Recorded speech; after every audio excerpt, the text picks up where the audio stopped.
In a sense, I think this is really important, because you see, sir, for us, love is pleasure,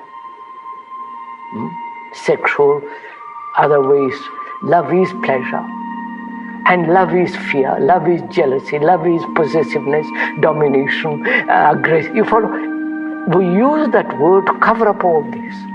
Love of God, love of man, love of country, love of so on, so on. All that is the love of my concern about myself. That's a tremendous discovery. That requires great honesty to say, well, by Joe, I've never really loved anybody. I've pretended, I've exploited, I have adjusted myself to somebody, but the fact that I have never known what it means to love, that's a tremendous honesty, sir.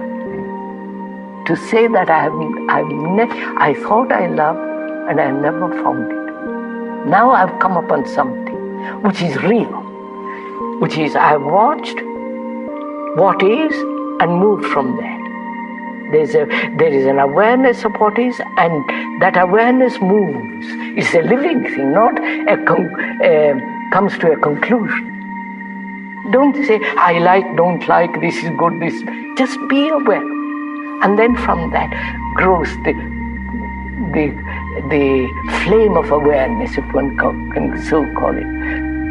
When you are so aware, there is that quality of love. You don't have to say be or not be. It is there. It's like a perfume in a flower. It is there.